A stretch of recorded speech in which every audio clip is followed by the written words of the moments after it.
Welcome to Screw the Commute, the entrepreneurial podcast dedicated to getting you out of the car and into the money. With your host, lifelong entrepreneur and multimillionaire, Tom Antion. Hey everybody, it's Tom here for episode 39 of Screw the Commute podcast. I got Warren Carlyle here. Now this guy has a brilliant mind, and you'll know it as soon as he starts talking. I hope you heard episode 38 with Caroline de Posada. I mean, I've known this girl, I think, since she was in diapers. I might even changed it once. I don't even remember.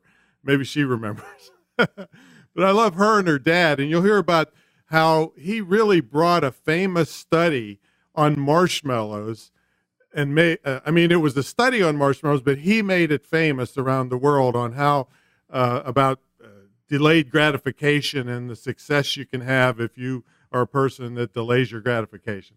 So anyway, that's a really cool episode with her. Also, she tells you how he stayed in touch with her even when he was on the road, and it changed her entire life. So don't miss episode 38. Now, our sponsor is the Distance Learning School, the Internet Marketing Training Center of Virginia. Don't even think about retraining yourself or sending your kids to college until you check out our webinar on higher education. I don't want you wasting hundreds of thousands of dollars and putting yourself and your kids under crushing debt.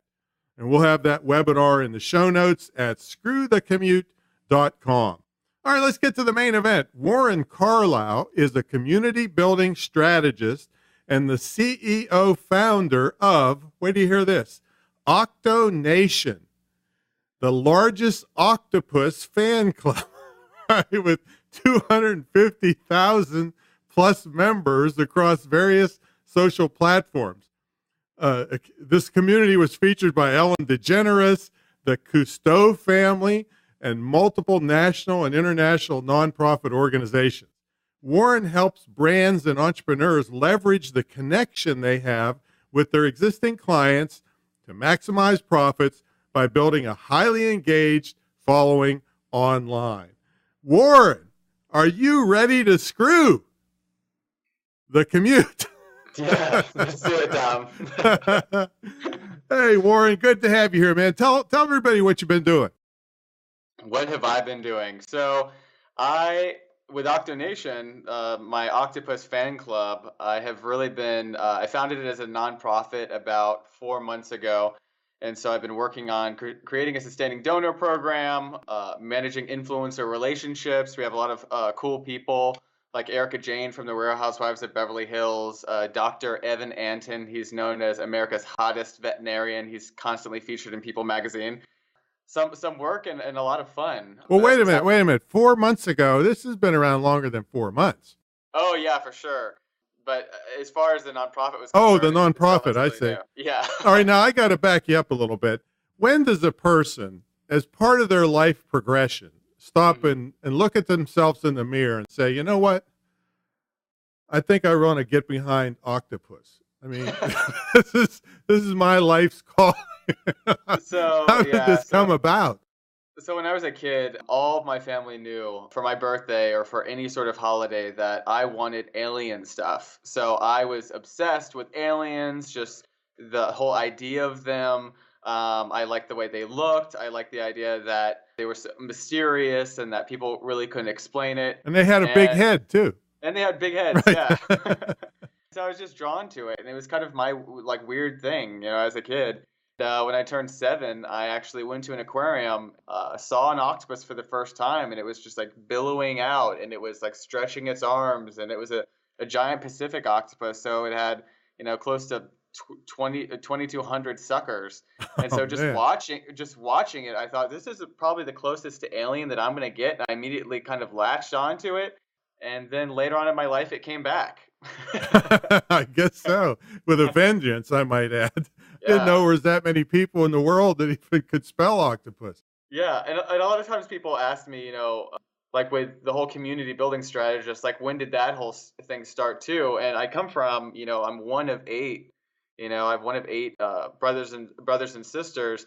And I was the only one who really made great grades. They all kind of made C's and F's, and so I remember finding groups of friends that were geeks, and I hung out with them, and they kept my grades high. I was competitive with them.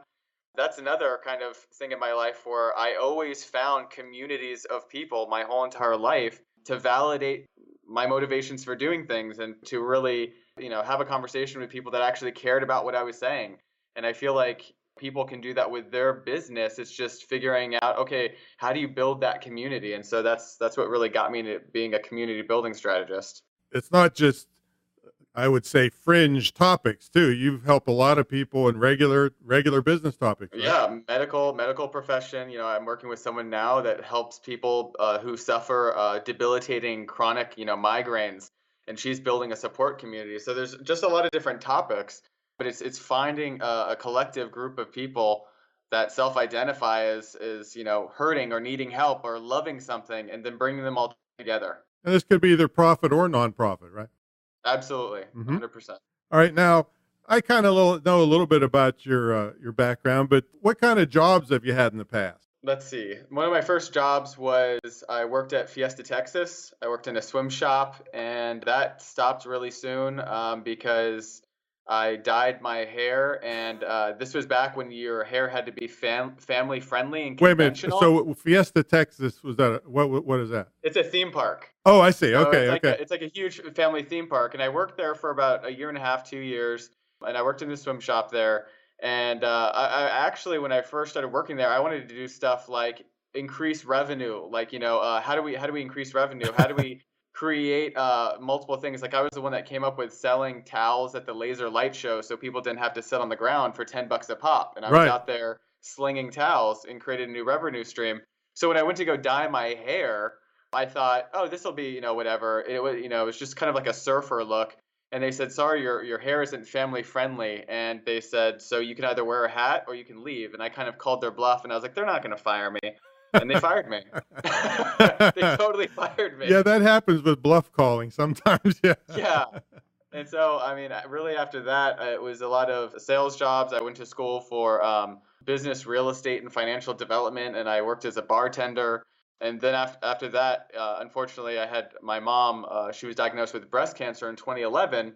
I think I realized then and there that if you wanted to be there for your parents and you had a job, it was kind of hard to do those things. And so that's when I got the itch for entrepreneurialism, just that whole idea of being able to do what I want when I want. And there was nobody that was going to make me feel guilty about not coming into work, and just that whole entire entrepreneur dynamic. Yeah, well, that whole thing happened to me too. When my mother kind of went south after living in our family home for 50 years, I took off 3 months, and I was able to go and help her transition to a safe place and do all that stuff. And I came back and had more money because I'm in this internet business than when I left. And a lot of my friends were saying, well, geez, we'd have been bankrupt. We'd have lost our home if we took off 3 months. So I remember that was one of the things I really connected with you about, just that whole entire idea.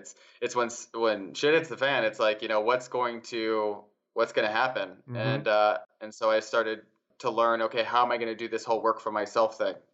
All right. So what was the first entree into that?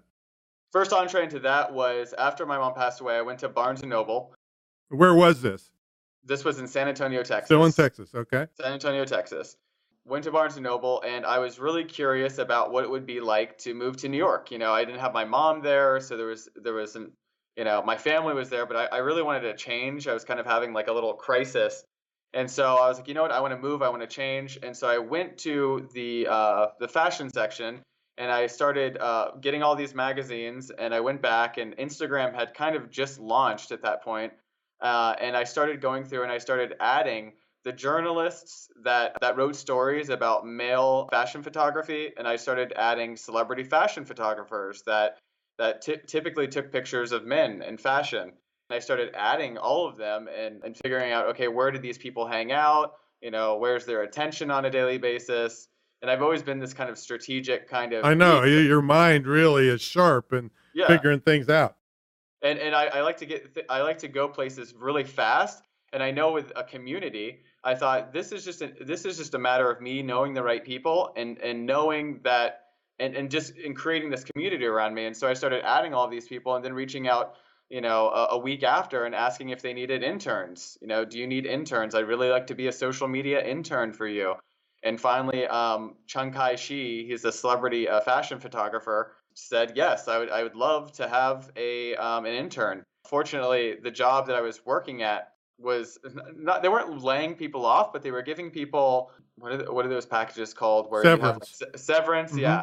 And so I took them up on it, and I took it, and then I moved to New York, realized very quickly that I could be of great use to him. He wasn't doing any sort of behind the scenes shots with his photography. He wasn't making sure that he was taking a picture with the model that was a celebrity behind the scenes. And so I made sure that before that celebrity or that talent left the room, that they were going to take a picture with Chung Kai, upload it to their Instagram account. And I think he went up close to like 7,000 followers that first photo shoot that we did. Wow. Because of being that person. And when I had a conversation with him later, I said, how many interns have you had before? And he said, I've had a lot. And I said, okay, well, what do you think they left for? And he said, I didn't know what to do with them. And I said, okay, that's a good data point. I'm going to really have to figure out how to really add value to this man's life so I stick around. And so from intern, I went to studio manager. And from studio manager, I went to managing all of his strategic partnerships with every single major global fashion brand. So J. Crew, Calvin Klein, Todd Snyder, Uniqlo, Mont Blanc. There was just a bunch of brands he interfaced with, and I was the person that they spoke to. All right, let me interrupt you here for a second, though. Were you a paid intern or free intern? I went up there. I was free initially. As soon as I got to studio manager, then I started making money on some of the contracts that I brought in. But I quickly leveraged those relationships, and this is where the entrepreneurship started. Right, yeah. Leverage those relationships to kind of almost be a consultant for brands at a high level, even though I had just gotten there. For my friends back home, I was learning a lot of insider information, and I'm the sort of person where I want to bring my friends up. So I said, these big companies, they're utilizing a lot of stuff that's free. They're not having to pay to post on Instagram. The strategies that they're using aren't really expensive. It's just another marketing channel. And so I started helping my friends and started charging my friends that were artists, that were entrepreneurs, on how to effectively grow their Instagram and grow their communities the right way. And that's when I started thinking, hey, wait a minute, I can do this for myself. Right. I can do this for myself. I can do this full time. And then I met up with really cool mentors like, with you and with Roberto to really teach me how to be an entrepreneur. Yeah, we're talking about Roberto Candelaria. Yeah. Roberto Candelaria. How to really charge for that, what the pricing model is, because I wasn't charging nearly enough. And so I learned through all of that. And then quickly that's when it started. That's when I started to go off on my own and just start working with people, building their communities and building their tribes online. Okay, a couple of things there. So pretty much from what I'm hearing, you made your own breaks. Yes. You just went in there and made this happen. Other people were there. They just stood around, did nothing. You went in and saw opportunity and took advantage of it. And then the second thing is kind of what from my dad's always taught me, give before you get. So Absolutely. You went in there as a free intern and turned into a studio manager and led to all this other thing. So great principles.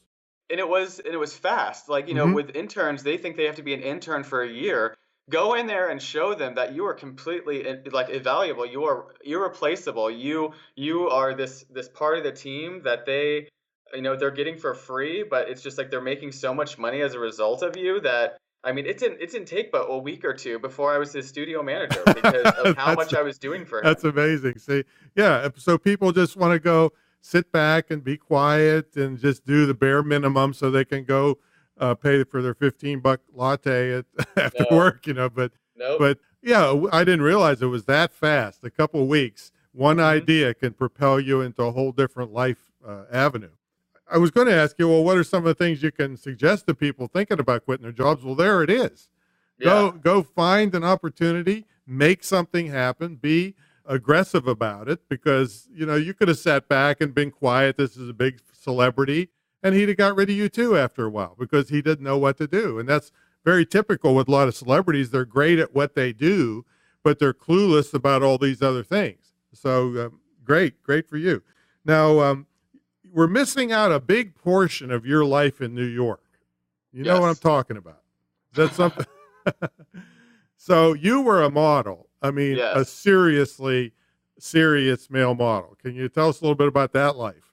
So that was another thing. I guess another tip would be like leverage the talents that you have. Your talent, and for me, I was practicing self-awareness. I was very aware that there were a lot of the breaks that I got were because of how I looked. It was how I looked, and it was also that I could provide value. And so the reason why I was looking, at least initially at Barnes & Noble for these celebrity male fashion photographers and these journalists that centered them was because I knew that I could fit in that space. And I was already working out hardcore. As my mom was going through chemotherapy, I was in the gym like a maniac. It was the last thing that I wanted to think about was that my mom was going to be gone. And so the only thing that could stop my mind was working out. 3-4 hours a day. I was just in the gym. And so that completely transformed my body. And so that when I went to New York, there was a lot of people that were just like, wow, you should be the model. And I was like, oh, no, And then there were some opportunities that I got to actually be a male model. And my whole thing was there was a lot of men that would shave their chest. And I was truly owning the fact that I was this very muscular, hairy-chested guy. And there was really nobody in that market that was truly owning that. They were shaving, and so I got a lot of jobs because of because of hairy chest. Well, I was going to say, well, I wonder if I could. Oh, no, I can't. I got the hair, but what's behind it is not so appealing. Yeah, it was fun. It was fun, but I realized for me the business owners that I like to work with, and this is another thing that I talk about with community building is core values, is you truly have to know. What are you about? What do you stand for? And if anybody infringes upon your core values to a point where you feel like it's unethical, you really have to shy away from them. And for me, the industry that I was in, I was like, you know what? I don't feel right here. I would rather work with business owners that have some component of social impact, some soul to them. Fortunately, because I learned, how to be an entrepreneur from mentors, I was able to do that and choose the people that I wanted to work with. Which is a really cool thing. But if you don't know your core values and what you stand for, then you might just settle working for anybody, even though you don't like them. Yeah, there's quite a dark side to that business that we won't go into here, but a lot of negativity there that I'm glad you got away from. So, in your business life, have you ever gotten screwed over, and what'd you do about it? I would say that I have, and a lot of times it was me working as almost like a talent agency of sorts. Like I saw somebody that had a huge following, and back before, and I call it vanity metrics, where let's say you have 500,000 followers or something like that. I would work for some individuals for free at length because I saw, there would be potential upside in really grooming them and putting them in the marketplace and then helping them create revenue streams. And I can't tell you how many times that I think it was 2 or 3 times actually, that I started working with people and giving them really great information, having calls with them, thinking that I was part of the team and thinking that, everything was great, and then completely getting shafted at the end of the day. And then them acting as if like I'm desperate or if I'm this, I'm that. It's just like, no, I'm just, I guess there's like a huge misunderstanding with the value that I gave you that you're actually putting in place, and the fact that you want nothing to do with me after me building your whole entire empire. So that won't ever happen again. But I would say that it's, if somebody is out there and they look great and you feel like, oh, they'd be a great testimonial, there is power in charging people for your worth. I find that if they're essentially paying you so that they pay attention and that they follow the rules, and I learned that lesson early on with thinking, oh, it'd be really cool to work with XYZ, and then completely them wanting nothing to do with you after you build something really spectacular for them. So yeah, you need to get paid so they value it, and you really should, whenever possible, have things in writing, because the first person that won't sign an agreement is the person that's going to screw you. So you can't feel bad. And a lot of new entrepreneurs feel very iffy. Oh, well, making a contract will scare all my customers away. Well, you're probably scaring away the ripoffs, so you're better off the long And, run. and there's a lot of relationships that you take for granted as an entrepreneur, or if that doesn't make sense for you, it makes sense for me in the sense where because I work with such high level influencers that are making good amounts of money per month doing what they do from an influencer standpoint. Oftentimes, I'll introduce people to each other, and they'll form business relationships. So you really have to figure out, how you're going to monetize that introduction and make sure that's a win-win for you as well. Because there was a long time that I was just like, yeah, let's just connect these people. Let's just connect these people. But then it got to the point where they were creating businesses as a result of those connections from that, and then completely leaving you in the dark. There has to be some point where you're just like, okay, how am I how am I going to refer people to each other? Have you and figured what's that good for out? me?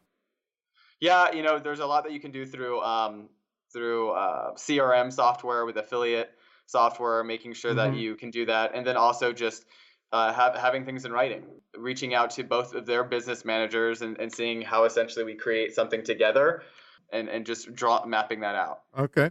All right. Now, anything funny, bizarre happened to you during all this business stuff?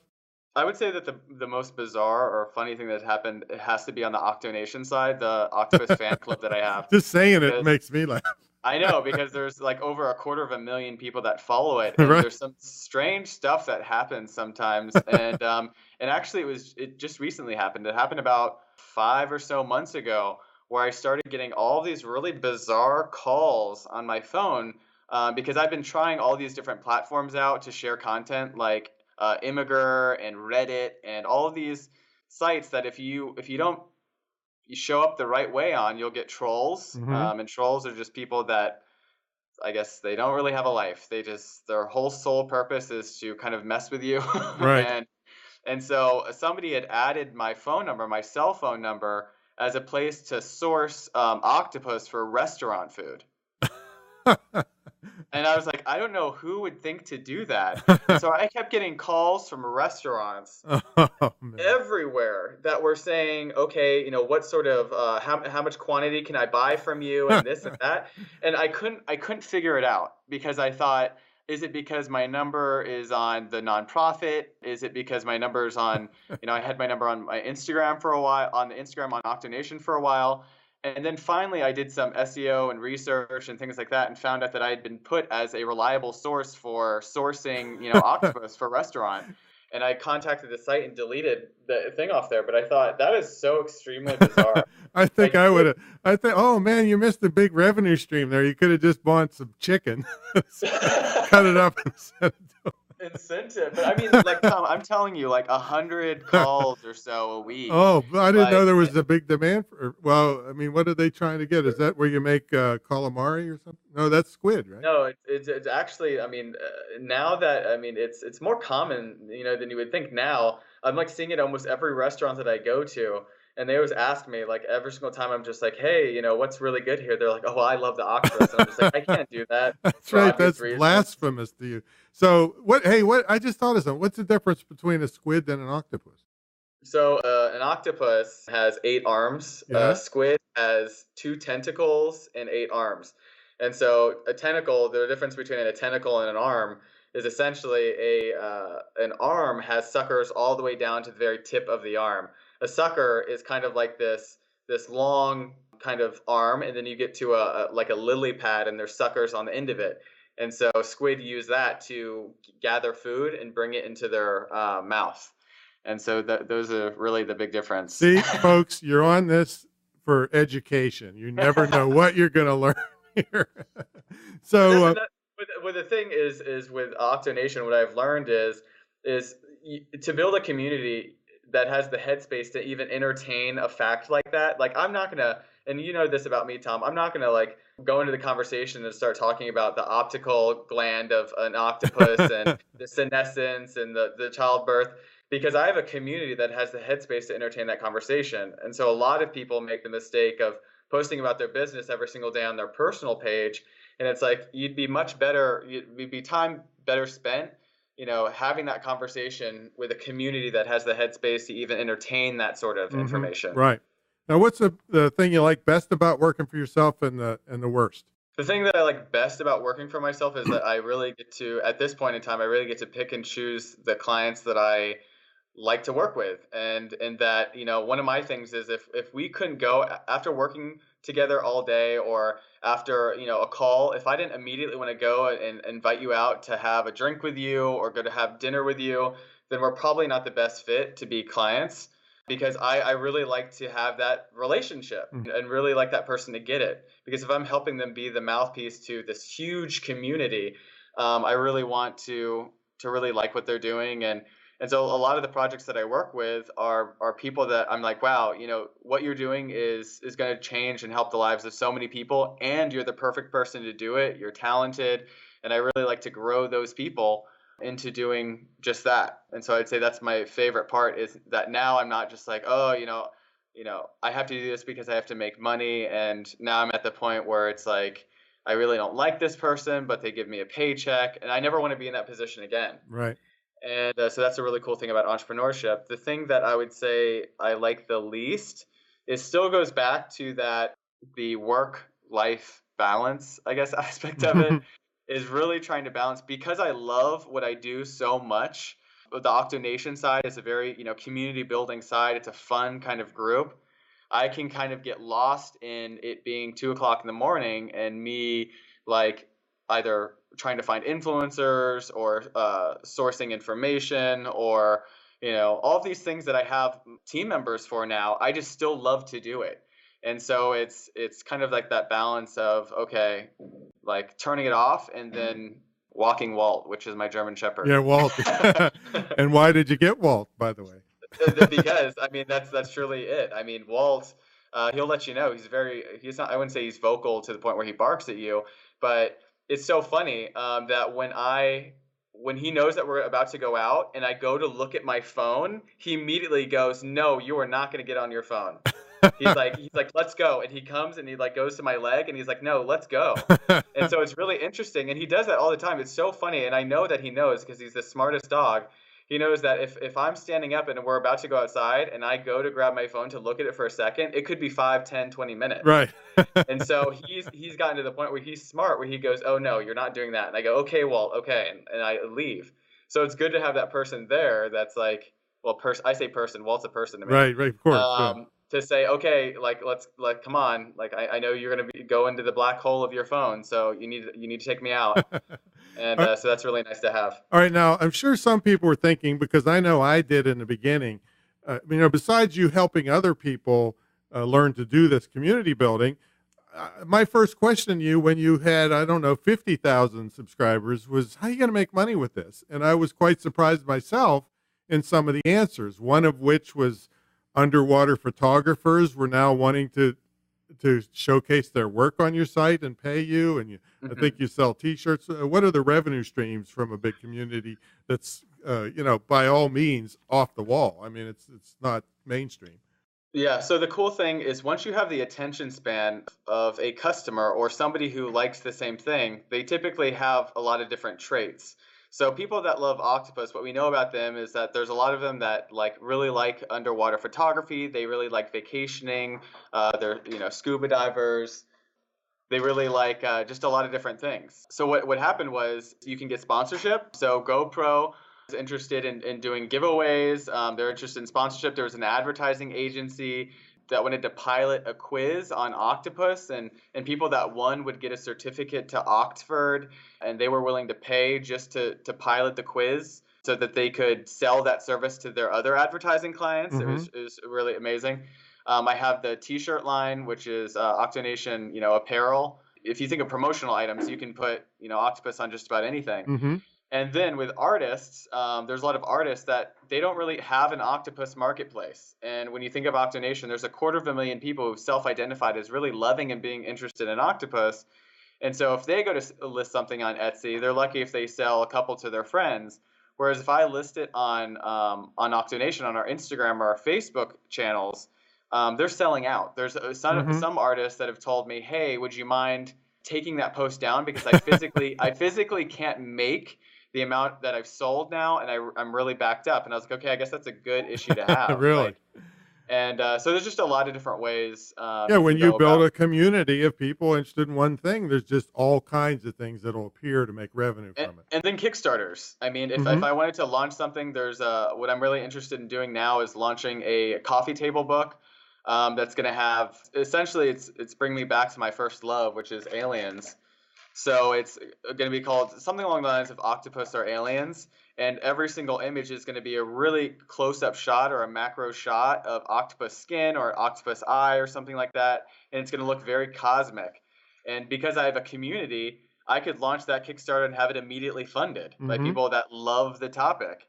And so when you have a community, and I've worked with other people like Brian Kessinger, who's a Disney animator, who went off to do a Kickstarter campaign and immediately got $200,000 from people because he had a community of people that watched him draw on Instagram Live for an hour a night.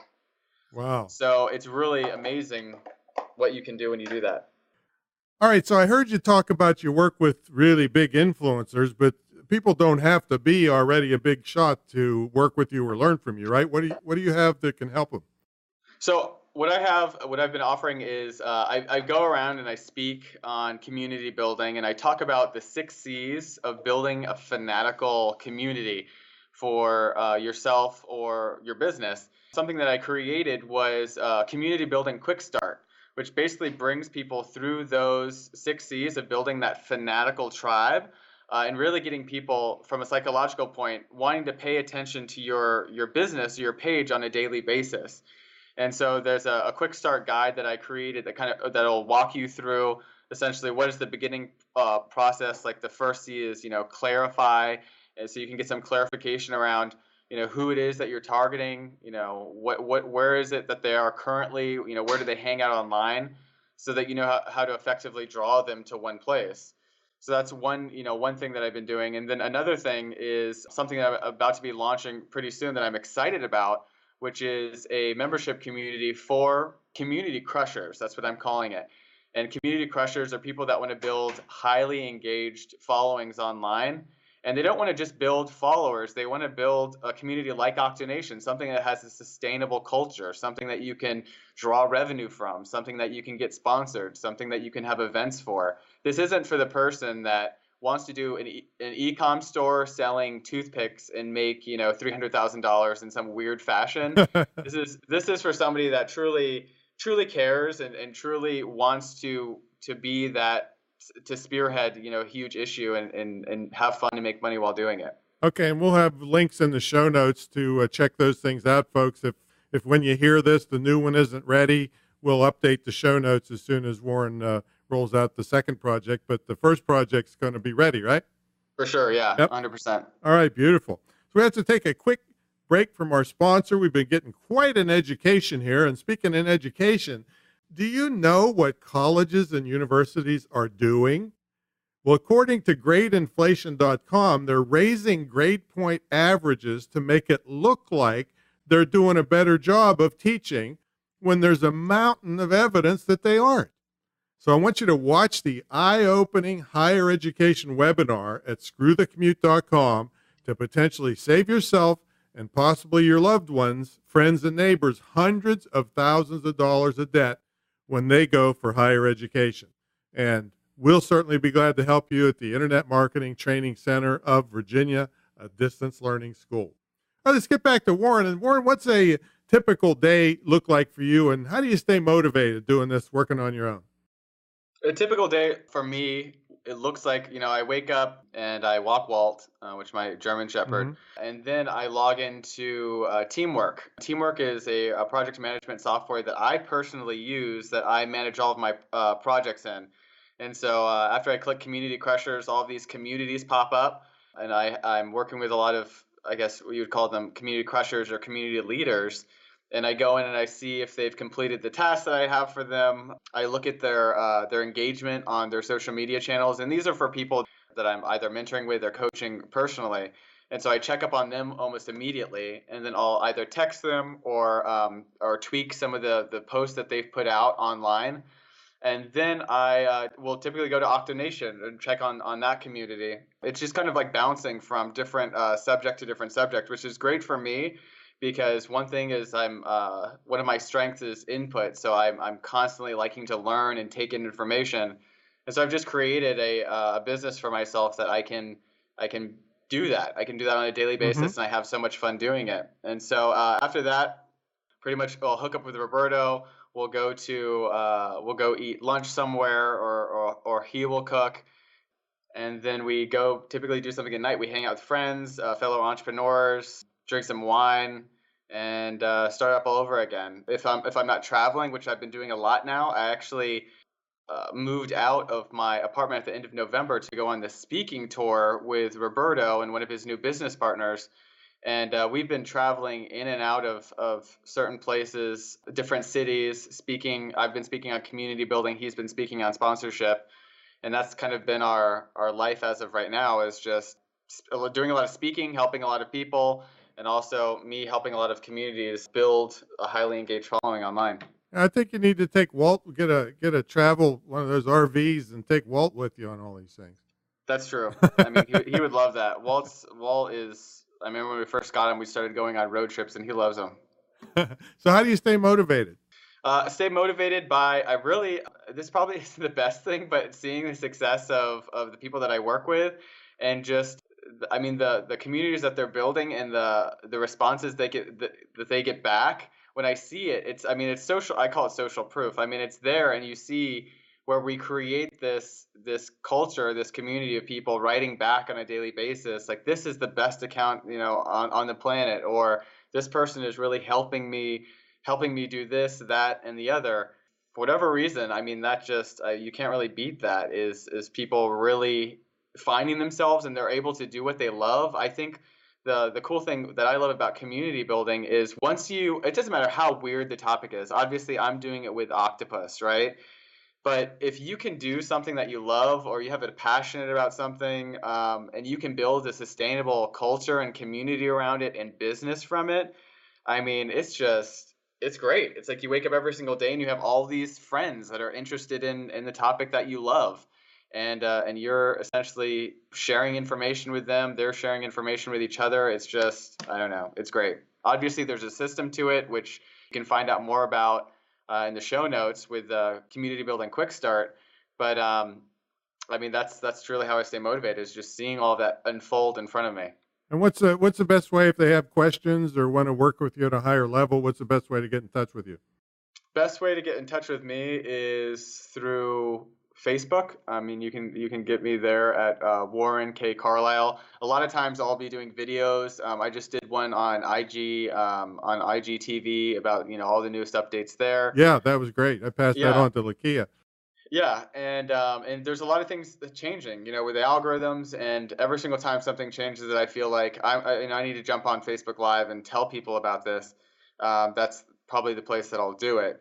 And then other than that, if there's any specific questions, or you feel like, hey, I already have a community, I already have 1 million people, then you can always email me at warren@warrencarlyle.com. Spell that, Carlyle. Sure. So it's warren@warrencarlyle, CARLYLE.com. If you just type in Warren Carlyle into Google, there's somebody else that's not you. He's a Tony Award-winning choreographer. Another funny thing is that I get messages all the time to this day. I got one last week that are congratulating me on my Oscars, and congratulating me on my Tony Award-winning choreography on the 20th century and stuff like that. I'm like, thanks. Oh my God! I just had an idea. What? Have an award every year called the Oscar Puss for the best Oscar videos, the best Oscar pictures, or octopus. Yes. Oh yeah, you mean to congratulate the people that are like, because I get submissions like Octonation. That's another cool thing about creating a community, is you get submissions from people all over the world. People, before they send stuff to National Geographic, sometimes they test it with me. So I think that's a pretty cool situation to be in. And I still think I'm going to see you on Discovery Channel one of these days, because this seems like this is just perfect for this. So I hope that happens one of these days. But Warren, thanks so much for visiting with us. This has been episode 39 with Warren Carlyle. Make sure you check out the show notes for all the stuff about him and what he can help you with your community building. And Next week's training is episode 40. That's the weekly training. And I'm going to talk about Craigslist and buying apps and what they can do for your business. And please subscribe. I want to build a community of people to listen to Screw the Commute, right, Warren? So let's do it. So subscribe and review, and we'll catch you all the next time. Catch you later.